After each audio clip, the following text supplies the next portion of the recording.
Right, I thought we'd do a quick talk through the Lego cars. So I've got my assistant Elizabeth on the other end of my phone, which should be interesting. Do you need to step back a bit, Elizabeth, or is everything looking okay? It looks okay, fine. Good. Okay, so we'll go through the Lego cars we've been building. I'll just talk a little bit about the different ways we've powered them. A few people have asked a few questions about the Lego cars, so we can talk through them. Right, so the first one that we built was this one, which is basically a standard 4.5 volt motor. And it's quite a simple drive system, this. So it's the motor, simple gears, straight onto the wheels. So it's a ratio of 3:1. Simple Scalextric pickup at the front. And we'll give this a little whirl around the track. So this one runs quite simple. It's got quite hard tyres, this one, but actually it runs reasonably well. And actually it'll go quite a bit faster than this, but we'll take it steady, otherwise it'll crash into all the other cars. Okay, so that's the first one. So then, moving on from that, I thought I would try and build something that's a little bit more realistic. So we've got a driver in this guy. Thank you, Elizabeth. With his cup of tea. Very much like my cup of tea, which I'm going to have a drink of right now. Exactly the same drive system though. So, Scalextric pickup at the front. And if we take the top off and have a quick look inside, exactly the same system inside. This is using the Lego 12 volt motor. So actually it's a little bit, hopefully more robust than the 4.5s. So we'll stick the top on. We'll try and give this guy a little bit of a run. And actually this one runs quite well. So same hard tyres as before, but this time with a 12 volt motor. So the interesting thing about this little van is that actually, if you wind it up quite a bit, it does get some quite interesting little flicks out of the tail. Okay, so that's the 12 volt van. Thank you, Elizabeth. So moving on, I was then thinking what we'd do next. So we had quite a simple model to start with. So these two models are effectively the same car. One's got a 4.5 volt motor in, this one. One's got the black 12 volt motor in.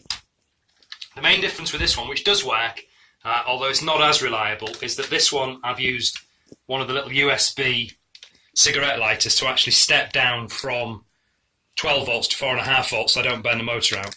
So we'll try this one. I think this one needs a bit of work on its wires, but let's have a go. So this is using, and you'll probably see if Elizabeth can capture this, a little light should come on, hopefully for the 12 volt power supply. So let's take that one off for a minute. That one needs work with its wires. Exactly the same drive system though as this one. So 4-wheel drive, motors in the middle, powering this middle hub here. You looking at that bit, Elizabeth? Powering this middle hub, and then it just runs onto both wheels. So it's the same 3:1 system that we had before, pretty much the same kind of design really. So it's very much like that design, except the motor's in the middle of the car, powering the front and back axles. But actually it works quite well as a 4-wheel drive car. Whoops! Yes, it does do when it doesn't crash.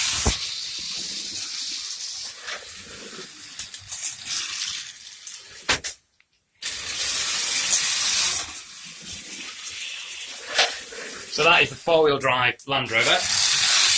Land Rover. That's what it is. Well, in fact, there's a bit missing off the bottom of that. That's why it's bouncing up and down.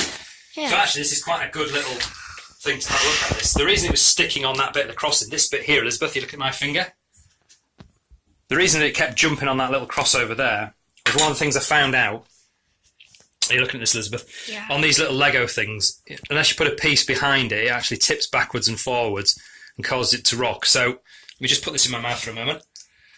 On these ones, you'll notice that what I've done is I've actually put another plate under that to stop it tipping backwards. So that one's got one on, and you'll see on the later ones it has. So actually, let's just stick this under here and see what difference this makes. And hopefully, you should see that this, all being well, will prevent the little Land Rover from crashing on those middle bits. So I've got that little piece on there, which just stops that plate popping backwards. Let's give it a whirl. See what happens. Yeah, it's much better. Yeah, it's not catching. Not catching. Like the wheel on the front. Yeah, so that little plate just behind the Lego pickup just stops it rocking backwards and catching. So that's the four-wheel drive Land Rover that I was quite pleased with. So then I was thinking, how can I make the cars even more realistic? So coming on to this one, what on this one, front, bless you Thomas, front mounted motor, down to 3-to-1 before, driving then this cog here through a central spine and to a little tiny differential at the back, or kind of differential. So it's still 3-to-1, softer rubber tyres, these are much more grippy, 12-volt motor, and a bit more realistic detail. So again, we've got drivers, we've got gear sticks and various bits and pieces. So we'll whip this on, see how this goes.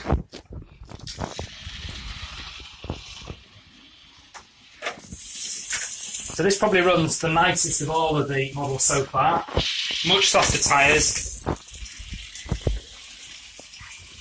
A lot more detail, engine at the front. And away we go. So that's the 12-volt model with the engine at the front, driving the back wheels. So this one actually works really nicely, quite pleased with that one. And then the final model where we are currently is this one, which there's a few other videos about, which I think is probably my most favourite model really at the moment. So similar sort of system, we've got the engine at the front, 3-to-1, driving down to the back axles, and we've geared down again there, so we're actually at 6-to-1 by the time we get to the back. Both back axles driven, which is quite nice. The other nice thing I like about this one is that we've got some slightly better engine detail, so you can look inside the engine, if Elizabeth can manage to focus it, and see things like fans and various bits and pieces. So actually the engine sits kind of like where an engine should do. So we've kind of gone for a bit of an old Scamel kind of army truck look, so we'll shove this on. And again, we've geared down this time, so of course it's running slower, but actually still runs quite nice. So far that's a collection of our 6 Lego Scalextric cars. To do with rewiring the little 4.5-volt 4-wheel drive. The Scamel's running pretty well. It's got a lot more power than the others, it's running slightly slower than the others. I think I might put a crane on the back of this one and make it into a tow truck or something similar. So the question is really how we can develop these Scalextric cars much more. We've got reasonably quick, reasonably accurate models, decent tyres.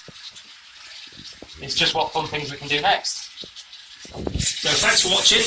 I hope you enjoyed that. Thank you to Elizabeth for videoing. And keep looking at our channel for more Lego things and the occasional Nerf and PlayStation 4 things. Thank you.